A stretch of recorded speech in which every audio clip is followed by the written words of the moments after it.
ke Ustadz. Assalamualaikum warahmatullahi wabarakatuh, Ustadz. Waalaikumsalam warahmatullahi wabarakatuh. Saya Ahwat dari Jakarta. Alhamdulillah saya sedang berproses berhijrah dan sudah putus dengan pacar saya. Yang ingin saya tanyakan, bagaimana tips dan solusinya agar saya benar-benar sepenuhnya bertobat dan menyesal atas perbuatan saya di masa lalu. Karena jujur di hati kecil saya tuh masih ada titik rasa syukur tuh pernah melewati masa pacaran itu. Karena saya merasakan manfaat terpenuhi kebutuhan saya, dan juga perbuatan pacaran itu merendam hawa nafsu saya gitu yang menggebu-gebui begitu di masa lalu. Bagaimana caranya agar saya benar-benar tuh nyesel dan taubatnya betul gitu, Ustaz. Terima kasih. Subhanallah, barakallahu fiik. Ya jamaah, ini penting ya. Karena bicara taubat itu harus ada penyesalan.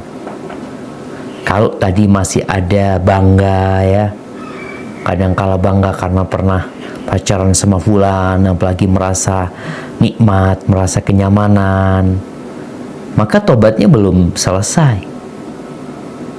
Terus bagaimana supaya kita benar-benar bertobat kepada Allah Subhanahu wa taala? Maka ketahuilah, yang dilakukan itu dosa apa bukan? Yang engkau kerjakan selama ini, Allah murka atau ridho? Engkau suka? Iya.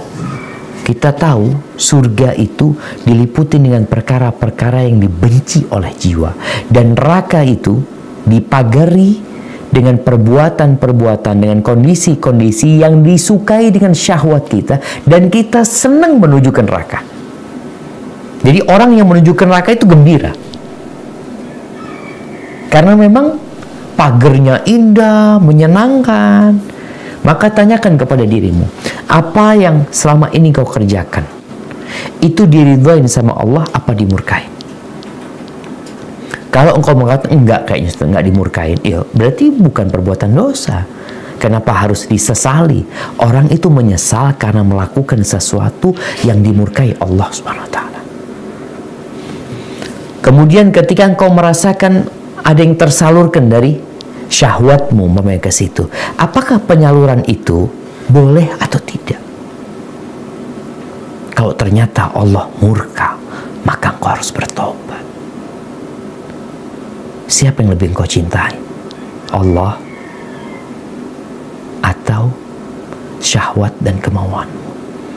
Makanya kita ingat ketika datang seorang wanita kepada Nabi SAW, dia hamil dari zina. Dia mengatakan, ya Rasulullah, inni hubla minas zina. Nih yang di perutku ini hasil zina Rasulullah SAW. Dia laporan langsung kepada Nabi SAW. Kata Nabi SAW, engkau pulang sampai engkau melahirkan. Bayangkan selama 9 bulan beban dosa zina.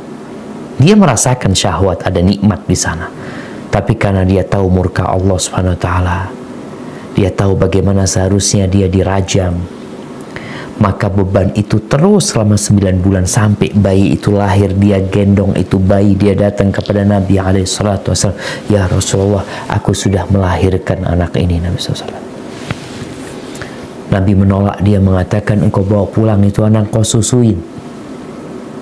Disusui sampai 2 tahun.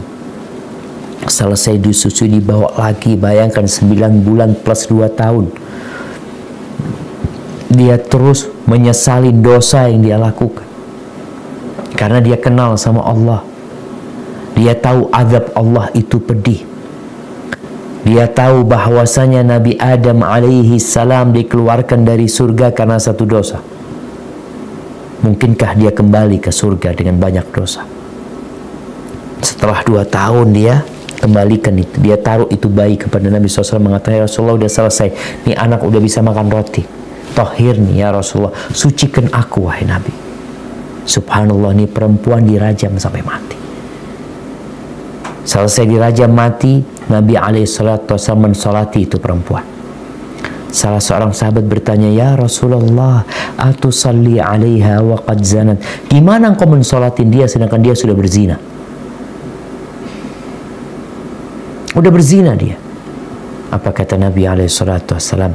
Laqad tabat taubatan law qusimat ala sab'ina min ahli al-Madinati lawasi'atum. Tuh perempuan sudah bertobat yang kalau pahala tobatnya dibagikan kepada 70 penduduk Madinah cukup untuk mengampuni dosa-dosa mereka. Karena perasaan menyesal tadi. Jadi ketika anti belum menyesali, bahkan merasakan enak ini itu, coba anti bayangkan kalau anti diazab sama Allah SWT. Diambil kedua kaki anti, diambil kedua mata anti. Maka hendaklah kita memandang bahwasanya yang kita kerjakan kalau itu dimurkain Allah, maka kita minta maaf sama Allah SWT. Karena kalau tidak, ya tobat tidak sempurna. Syaratnya tobat itu menyesalin, meninggalkan, dan bertekad untuk tidak mengulangin. Kalau engkau tidak menyesal, maka ada keinginan untuk mengulangin. Bahkan kau menganggap, ya Allah, masa itu enak banget ya. Maka ketika datang pikiran seperti itu, kau beristighfar, ya Allah, jauhkan aku dari pikiran-pikiran buruk ini, ya Allah. Karena setan tidak ingin engkau bertobat. Hadza wallahu a'lam bissawab. Jazakallahu khair Ustadz untuk penjelasannya. Untuk pertanyaan berikutnya, Assalamualaikum Ustadz, anak saya laki-laki baru kuliah tahun pertama. Suatu hari saya kaget menemukan dia, maaf, onani. Saya berpendapat bahwa yang dilakukan zina, namun suami saya berpendapat itu bukan zina. Bagaimana hukumnya sebenarnya dan bagaimana saya harus bersikap pada anak saya? Nah, Afwan, ada pertanyaan yang serupa, tapi ini terkait dengan seorang istri yang sakit sehingga tidak bisa melayani suaminya. Jadi, apakah boleh bila suaminya melakukan masturbasi dilakukan di samping istrinya? Nah, barakallahu fiik jemaah. Ya, kalau bicara zina, tadi kita bicarakan zina yang sampai kepada hukum dirajam atau didera, itu adalah yang memasukkan kemaluan ke kemaluan. Adapun zina mata, zina tangan, ya, kalau tadi dibicarakan onani adalah tangannya yang melakukan hal itu, dan hatinya berzina juga, yang dikatakan hatinya berangan-angan, mungkin menghayal ini itu tetap masuk dalam kategori zina, tapi yang tidak sampai hukum dirajam atau didera. Memang mungkin ada sedikit perbedaan pendapat di antara para ulama tentang masalah onani ini.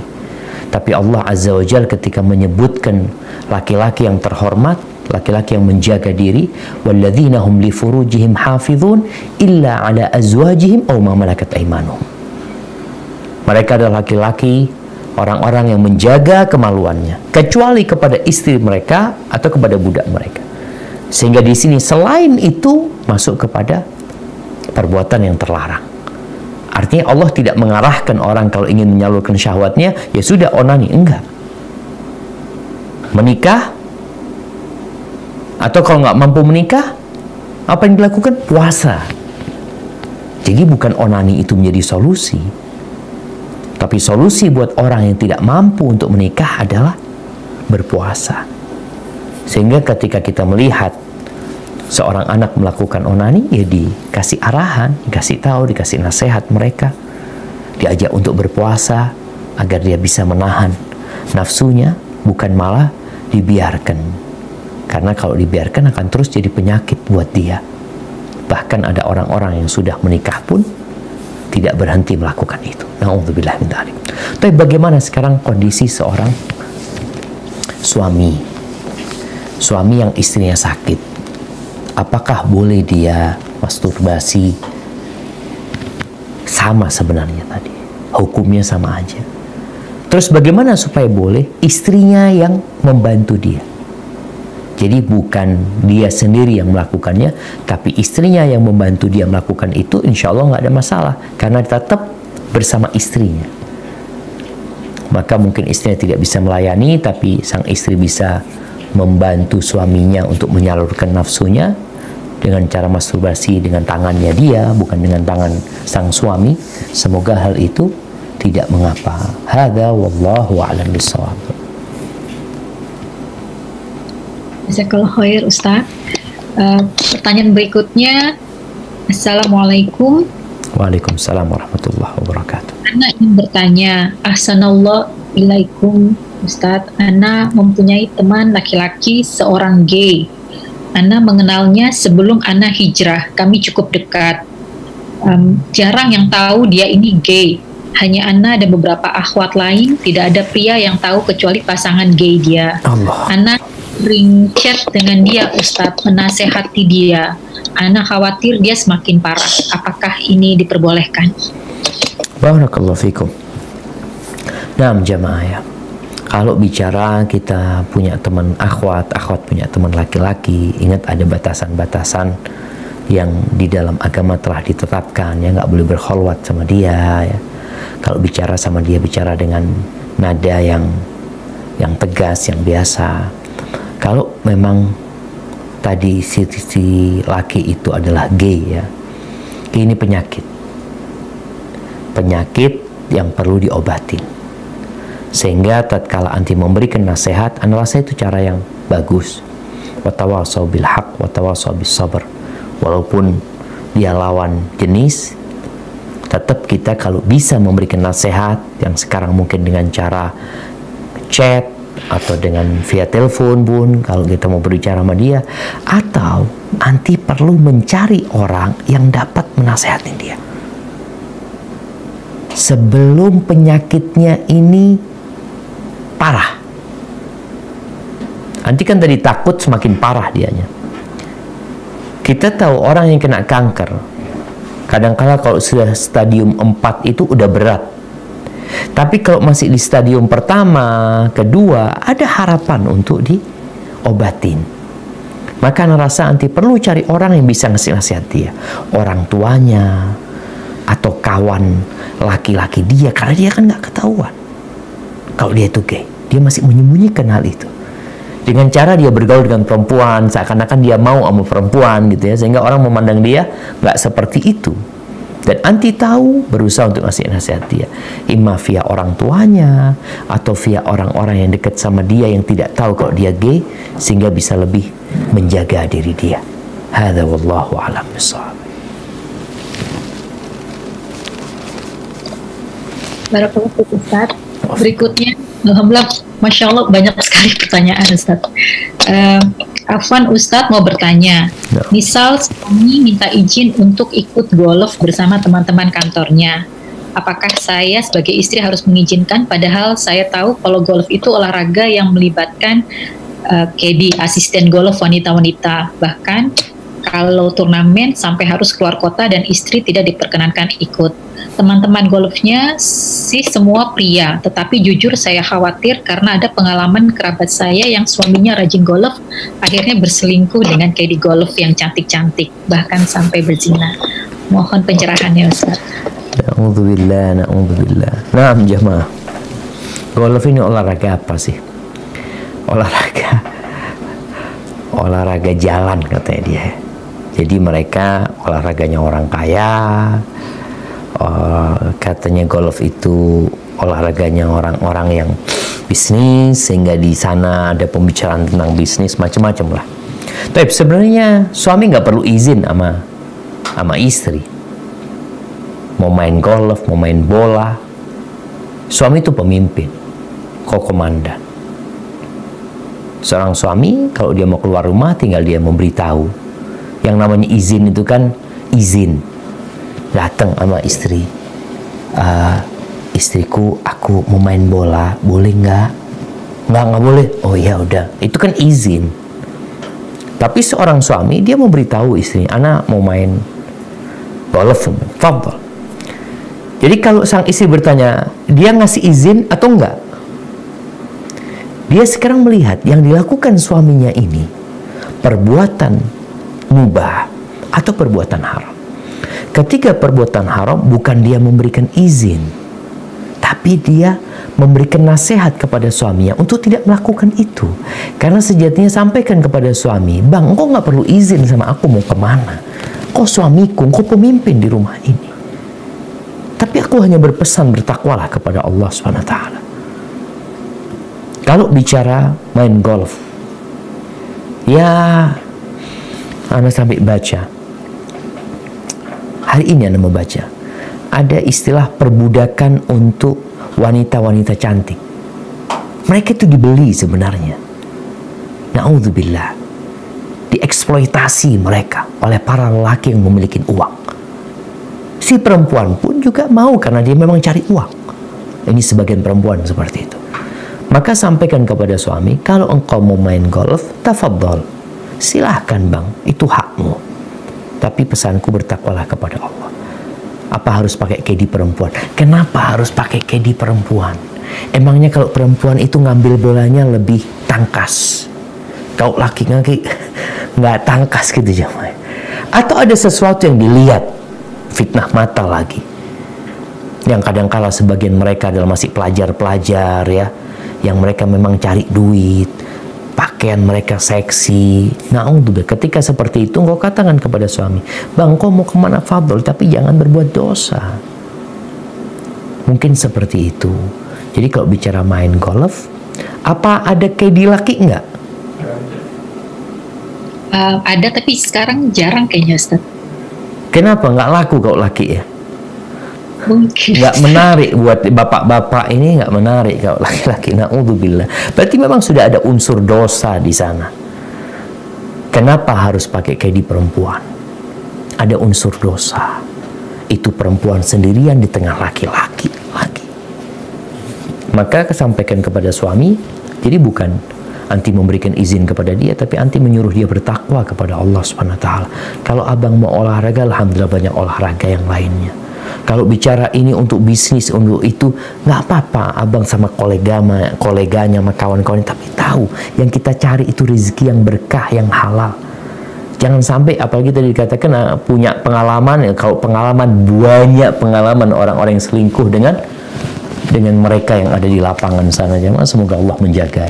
Hadza wallahu a'lam bissawab. Jazakallah khair, Ustaz. Berikutnya, Ustadz, bagaimana jika ada seorang teman yang sudah berkeluarga, tapi dia masih suka berhubungan, reuni, berkumpul dengan teman laki-laki semasa SD, SMP, SMA dulu? Apa kita perlu menasehatinya? Nah, ada lagi yang pertanyaan serupa, Ustadz. Jadi, apakah diperbolehkan seorang muslimah bekerja di kantor dengan posisi duduk berhadapan atau bersebelahan dengan teman laki-laki? Barakallahu fiik jemaah. Ya, berkaitan dengan reuni ya. Reuni ini coba diperhatikan. Apa sih manfaatnya? Ketika memang ada manfaat yang didapat dari sana, dilihat mudaratnya apa. Koridor-koridor syariat tetap harus dijaga. Hubungan laki perempuan seperti apa. Jangan-jangan nanti ada reuni yang kemudian menyebabkan adanya ya cinta lama bersemi kembali ya. Dan Ana sudah mendapatin beberapa orang yang konsultasi bagaimana istrinya akhirnya ketemu mantan pacarnya ketika SMA, ketika SMP, kemudian dia minta cerai untuk menikah dengan laki-laki tersebut. Maka tatkala kita melihat ada perempuan yang kerjanya keluar ke sana kemari, kasih nasihat, perempuan itu di rumah. Ini bukan kita ada orang yang beranggapan oh Islam ini mengekang wanita. Enggak. Kita dianggap mengekang wanita dan antum mengeksploitasi wanita, antum menjual wanita. Dijual untuk produk antum supaya laris, perempuan di sana dijual. Dieksploitasi untuk bekerja di tempat-tempat yang dibikin oleh perusahaan-perusahaan besar, ditaruh perempuan-perempuan di situ untuk menghasilkan uang. Islam itu menghormatin wanita. Disuruh tinggal di rumah karena perempuan udah punya tugas. Kita tuh bagi-bagi tugas dalam kehidupan ini. Ada yang mencari dunia, ada yang mencetak generasi masa depan untuk kehidupan yang lebih baik. Maka kalau bicara tadi orang-orang yang kerjanya cuma reuni sana, pertemuan sini, hati-hati. Ketika memang ada perlunya, tafadhol. Tapi ketika nggak ada perlunya, hanya sekedar omong kosong yang nanti berdampak negatif tinggalkan. Kita perlu kasih nasihat. Nah, ada pun pertanyaan tentang seorang wanita yang bekerja ya. Kalau seorang wanita yang bekerja, kemudian di tempat itu dia terjaga, dia tidak berhadapan dengan laki-laki. Kalau mamanya di sebelahnya ada perempuan, ada laki-laki, tapi ada yang membatasi dia. Karena banyak terjadi perselingkuhan itu di pergaulan yang bebas itu jamaah. Maka rasa berhati-hati kalau ternyata memang dia tidak terjaga di sana.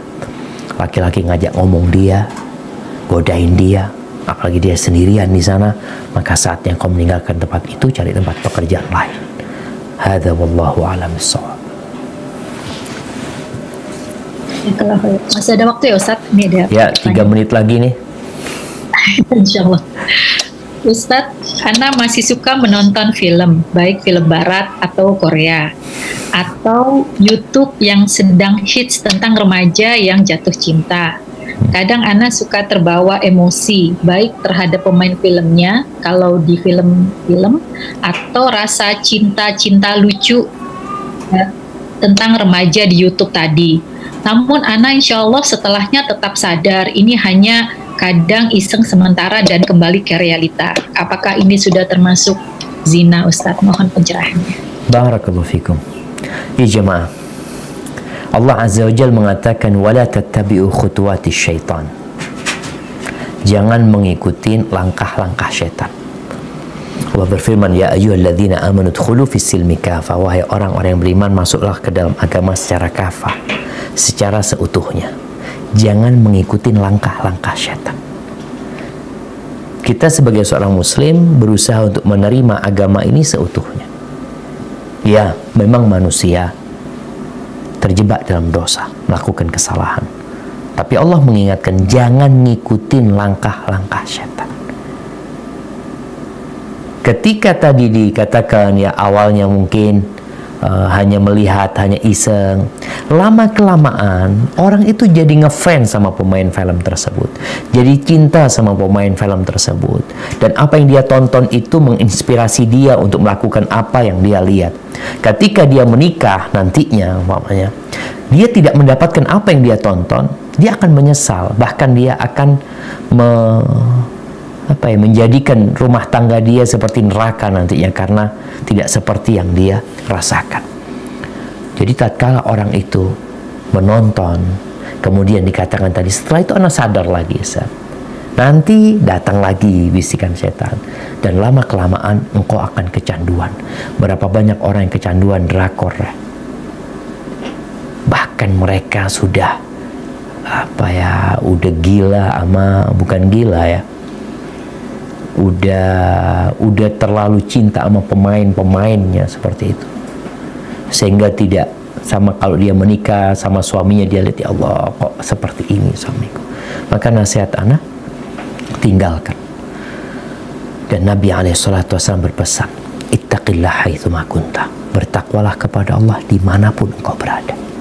Wa atbi'is sayyi'atal hasanatan huwa, kalau engkau berbuat dosa maka segera ikutin dengan berbuat ketaatan, agar perbuatan ketaatan itu menghapuskan dosamu.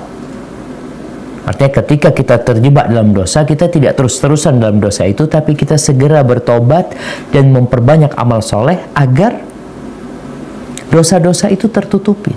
Karena kita tahu, kalau dikatakan apakah itu sudah zina, ya tadi bisa jadi itu zina mata ya, kemudian zina pendengaran, lalu engkau bisa jadi menghayal yang di sana. Tinggal tadi yang Nabi SAW katakan, hati itu akan berhayal ya, akan punya keinginan-keinginan. Tinggal kemaluan itu membuktikan kebenaran itu atau mendustakannya. Ada orang yang menahan diri sehingga tidak mengantarkan dia kepada perzinahan, tapi ada yang akhirnya mengantarkan kepada perzinahan yang sebenarnya.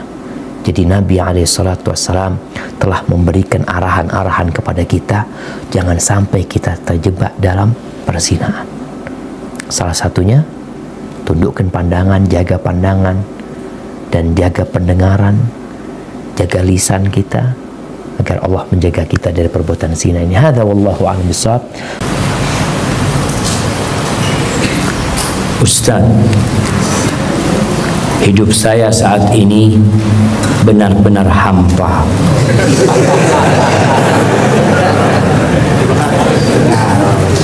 Ya, katakan kabut dan tidak berwarna, Ustaz.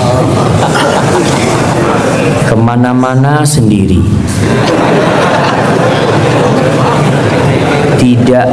Tiada yang mau nemenin. Tertutup dicuekin, membuka diri juga dicuekin. Saya kalau bergaul, ngumpul selalu saja dicuekin dan tersisih, Ustaz. Jadi saya sendirian terus. Mau dapetin cewek susah. Astagfirullahaladzim. Bersikap tegas dan berwibawa pada nggak suka. Bersikap lemah lembut pada ngeremehin. Mohon doa dan pencerahannya, Ustaz. Dan apakah saya selalu cukai ini karena ada aura negatif yang mengganggu saya, Ustaz? Iya, ini tulisan antum ini aura negatif gitu. Ketika antum merasa kondisi antum tadi seperti yang antum ceritakan, antum harus kembali kepada Allah. Jangan minta perhatian sama manusia. Jangan. Orang yang menginginkan pasangan hidup dalam kehidupan ini tempuh jalan yang syar'i. Dikirim tuh bininya sama Allah sama dia. Datang tuh perempuan. Tapi ketika dia mencari-cari, menampakkan kebaikan dirinya kepada orang, maka yang ada sakit hati sama orang. Dan Allah akan benci sama antum. Maka tunjukkan kebaikan antum kepada Allah. Kepada Allah. Boleh kita riak sama Allah. Antum kunci pintu kamar antum, antum hamparkan sejadah, ya Allah aku mau sholat ya Allah. Tunjukkan, apa-apa. Nggak ada yang ngelihat kecuali antum sama Allah. Ketika antum membaca doa, antum minta Allahu Akbar. Ibnul Qayyim rahimahullahu ta'ala menyebutkan sebuah doa. Salah satu potongan doa itu mengatakan, ya Rabbi, abiduka siwaya kathir, walaysa li sayyidun siwak. Ya Allah, hambamu selain aku banyak ya Allah, tapi aku tidak punya majikan kecuali engkau ya Allah. Tunjukkan. Maka kita perlu menunjukkan diri sama Allah. Jadi kalau antum merasa dicuekin, gak dihargain sama orang, jangan minta penghargaan dari manusia, karena sia-sia. Ketika antum berusaha untuk menunjukkan kebaikan diri antum, maka yang terjadi adalah apa istilah dia, aura negatif. Ya mungkin seperti itu. Maka antum udah baik sama Allah dan jaga syariat Allah. Rasulullah SAW dicuekin di kota Mekah. Bukan hanya dicuekin, dilemparin batu alaihi salatu wassalam sampai berdarah-darah Nabi alaihi salatu wassalam. Tapi beliau mengatakan, ya Allah, kalau engkau tidak murka sama aku nggak peduli sama ucapan manusia. Yang penting Allah nggak murka sama kita. Tapi kalau antum dihargain sama manusia, tapi dicuekin sama Allah, apa guna antum hidup? Padahal Allah yang memiliki segala-galanya. Maka banyak-banyak kembali kepada Allah, istighfar, dan antum lihat nanti nikmat yang antum rasakan. Masya Allah, anak kayaknya harus minum dulu baca pertanyaan ini. Alhamdulillah. Assalamualaikum Ustaz.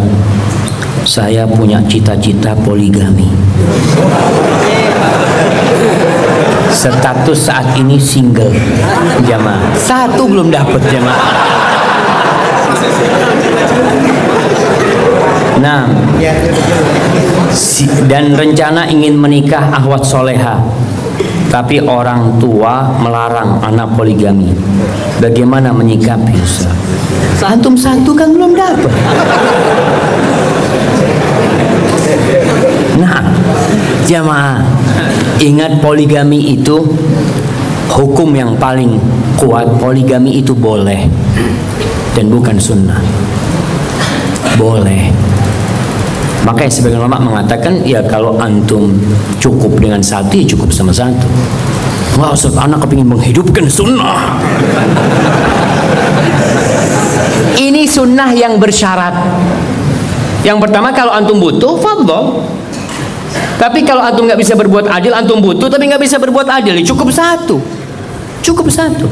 Tapi antum mau poligami, tafadhol, silahkan. Allah perbolehkan poligami tersebut.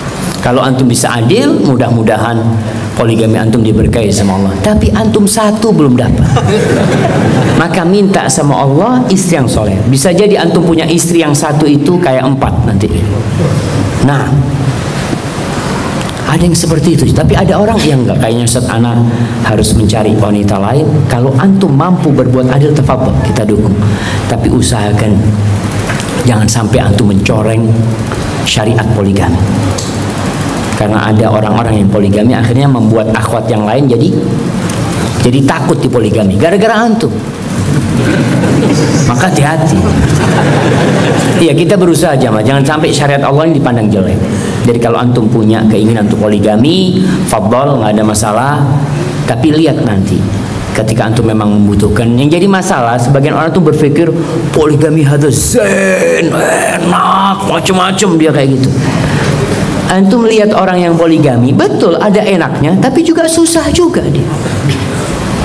Tiap hari dilihat, dari mana bang? Dari sebelah tadi. Kok murung gitu? Ya biasalah. Tapi ada orang yang sukses. Mudah-mudahan antum termasuk yang sukses insyaallah. Ustaz, apakah jika seorang berbuat maksiat semua amalannya terhapus? Mohon nasihat Ustaz. Karena akhir-akhir ini iman saya sering naik turun. Wallahi jamaah, ada perbuatan-perbuatan dosa yang bisa menghapuskan amalan, ada. Tapi tidak semuanya. Di antaranya adalah orang-orang yang ketika bersendirian, dia itu nggak peduli sama Allah.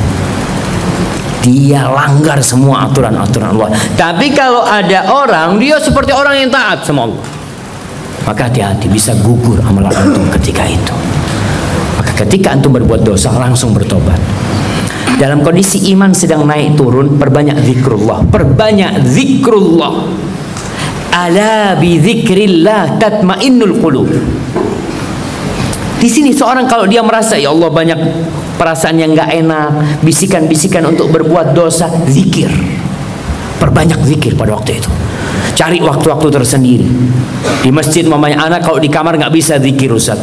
Bahkan perasaan dosa, ingin berbuat dosa terus ada. Di masjid nggak usah pulang. Habis subuh nggak usah pulang. Kalau masuk kamar sendirian kepingin berbuat dosa, cari sohib, ngobrol sama sohibnya. Karena terkadang orang itu takut sama Allah kalau ada sohib. Tapi kalau nggak ada sohibnya, ya bisikan setan semakin kuat. Maka mudah-mudahan dengan cara seperti itu iman antum bisa terus terjaga. Dan itu biasa jemaah. Ada orang yang ketika imannya naik, masya Allah, sholat qobliyah ba'diyah, imannya turun, dia tinggalkan qobliyah ba'diyah, nggak ada masalah. Artinya dia masih terjaga dari meninggalkan yang wajib. Tapi ada orang yang cuma punya yang wajib, nggak ada qobliyah ba'diyah, imannya turun, apa yang terjadi? Yang wajib ini berkurang. Ada orang yang seperti itu ya. Maka usahakan kita punya amalan-amalan sunnah yang itu akan menyelamatkan keimanan kita ketika iman sedang turun jamaah. Barakallahu fikum. Apakah Ustaz pernah futur? Jika pernah, bagaimana cara bangkit dari keadaan itu? Semuanya jamaah. Semua orang itu imannya naik turun, nggak ada yang naik terus. Manusia seperti al-iman yazdad wa yanqus. Imannya Abu Bakar As-Siddiq beda ketika dia bersama Nabi SAW, ketika dia di rumahnya beda. Maka bagaimana para sahabat menjaga? Ya dengan senantiasa mengecas keimanannya, seperti baterai HP kita. Sekarang HP semakin canggih, baterainya semakin boros. Tapi itu boros kalau sering dipakai sama antum. Kalau antum nggak buka macam-macam, baterainya kuat. Bisa 2 hari mungkin, bisa 3 hari mungkin. Asalkan nggak dibuka untuk yang macam-macam. Maka kita perlu melihat kondisi hati kita ketika memang sedang perlu dicas-cas. Salah satu untuk mengecas hati itu berangkat umroh. Ada orang yang pulang umroh itu Masya Allah jemaah. Di sana sebelum azan dia ada di masjid. Makanya jemaah haji Indonesia itu kalau pulang dari mana? Dari Mekah, Masya Allah, soleh semua jemaah. Sebelum azan di masjid. Berapa hari? Ya 20 hari lah, 30 hari. Habis gitu, bang, kok nggak kelihatan di masjid bang? Ah ya itulah imannya lagi futur. Allahu Akbar. Ustaz, saya kadang muncul rasa iri saat melihat teman melakukan ibadah seperti puasa dan sholat. Apakah ini termasuk penyakit hati? Tergantung perasaan iri antum modelnya seperti apa. Kalau iri antum itu ingin seperti dia, ya Allah kok bisa dia puasa, ya Allah bantu hamba untuk berpuasa, ini disebut ghibtah, yang diperbolehkan. Bahkan Nabi SAW mengatakan la hasada illa fitnatain. Hasad itu nggak boleh kecuali di dua hal. Yang pertama, orang yang dikasih Al-Quran sama Allah, kemudian dia bangun dengan Qurannya, dia baca Qurannya, dia amalkan, dia ingin seperti dia. Dan yang kedua, orang yang dikasih harta, kemudian dia habiskan hartanya di jalan Allah Jalla Jalla. Boleh kita hasad, maksudnya kita ingin seperti dia, kita ingin memiliki apa yang dia miliki. Tapi kalau hasad melihat fulan kok bisa puasa sunnah ya, oh mudah-mudahan sakit dia. Itu dosa kalau seperti itu.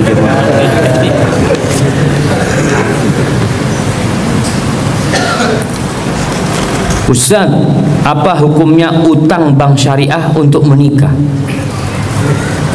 Soalnya anak pengen nikah secara sederhana, sedangkan orang tua dan calon mertua menyuruh untuk mengikuti budaya yang ada. Yang pertama, namanya ngutang sama bank syariah pun masih belum benar sistemnya. Itu yang Anda dengar dari Ustadz Irwandi ya. Namun mudah-mudahan sistem yang ada terus diperbaiki sehingga jadi benar. Pada sejatinya orang utang ya utang. Utang 10.000 bayar 10.000. Utang 10.000 enggak, ini apa namanya dah? Hitungannya bagi hasil. Bagi hasil apa? Anak buat nikah ini. Apa hasil apa yang mau dibagi? Apa anaknya kalau dapat 2-1 dikasihkan bah? Umpamanya. Nggak ada yang dibagi hasil waktu itu ya, Bismillah.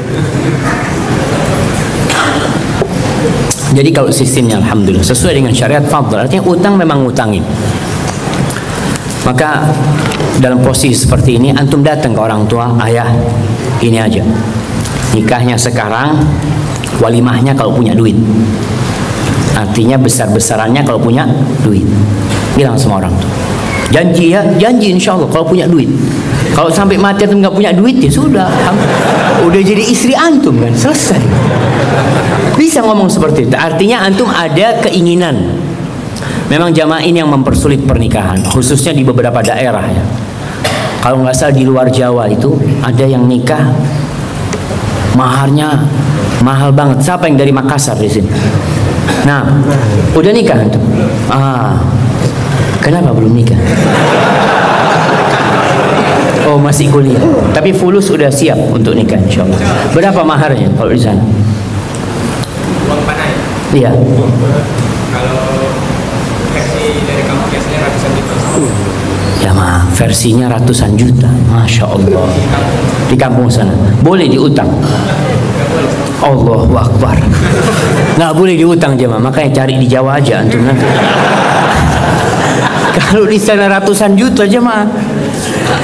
Ya ratusan juta itu katanya. Allah ana dengar teman-teman yang dari sana cerita itu kalau anaknya lulusan S1 beda, kalau S2 beda, kalau udah berangkat haji dihitung biaya hajinya jemaah. Antum bayarin antum, masya Allah. Kau usahakan diskusi sama orang tua, karena tujuan pernikahan itu sebenarnya ada untuk menjaga kehormatan diri, bukan untuk berbangga-banggaan dengan manusia, menunjukkan undangannya 1.000, undangannya 2.000. Wallahi jamaah, ada seorang menikah habis 450 juta pernikahannya, 2 bulan cerai. Gimana tuh jamaah? Dia mau gimana? Tapi dia sudah habiskan duit besar. Ustadz, saya mudik kemarin dicurigai orang tua. Anak ikut aliran radikal. karena memakai celana la isbal. Sebelum itu ana mengutarakan ingin segera menikah. Alhamdulillah sudah ada calon. Dengan kejadian yang ana dicurigai, ana jadi khawatir. Orang tua malah menghambat pernikahan ana. Mohon nasihatnya Ustaz. Antum jangan suudzon sama orang tua antum. Ini suudzon nih jemaah. Orang tua itu takut melihat perubahan di diri anak. Karena perubahan yang ada pada diri antum itu suka muncul di televisi. Ini aliran teroris. Seperti itu kan stigma yang dibikin. Teroris ini pakai jilbab hitam, pakai cadar, jenggotan, nggak isbal.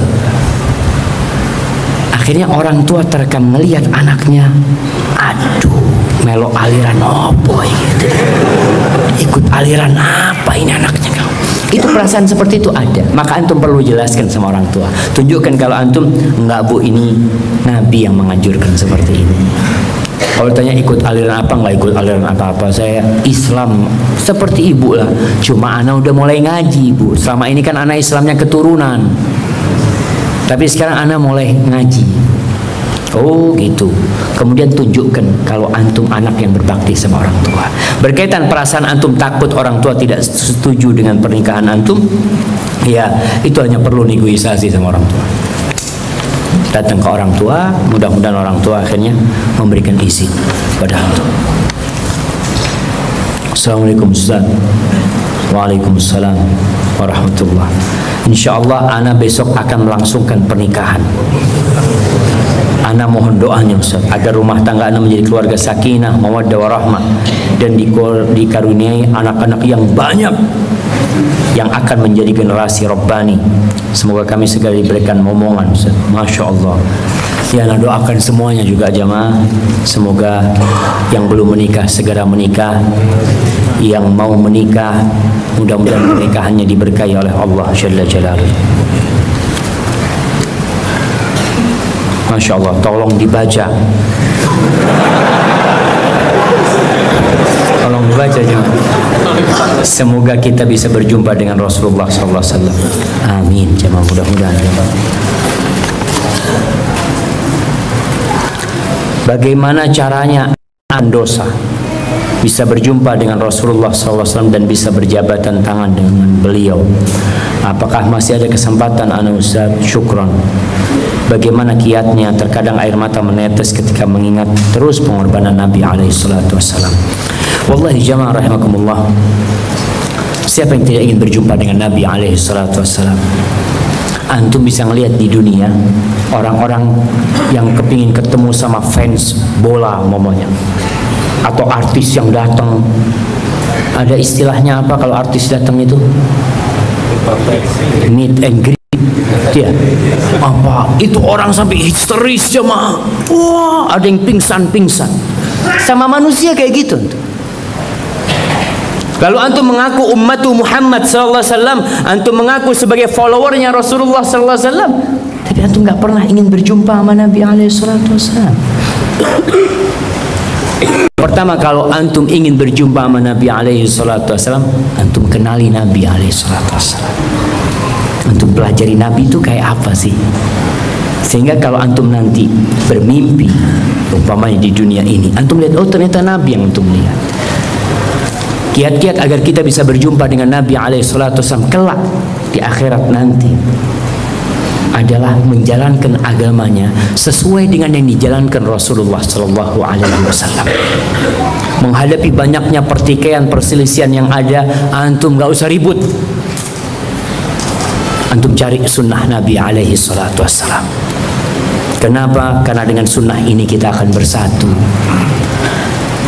Maka apabila seorang hamba melakukan dosa tapi dia terus bertobat kepada Allah, dia berusaha untuk menghidupkan sunnah Nabi SAW, dan dia terus berdoa memohon kepada Allah Jalla Jalla agar diampuni dosa-dosanya, semoga Allah memperkenankan bagi dia untuk berjumpa dengan Nabi SAW. Dan ingat, Nabi sudah menentukan tempat pertemuan kita dengan beliau. Di mana?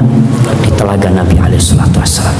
Beliau mengatakan ana faratukum fil haud. Ya Allah, mudah-mudahan kita semua yang ada di sini bisa berjumpa dengan Nabi alaihissalatu wassalam dalam kondisi diridhai oleh Allah jalla jalaluhu. Jamaah, ana rasa udah malam nih jamaah. Ini mungkin yang bisa ana sampaikan, sebagian pertanyaan yang belum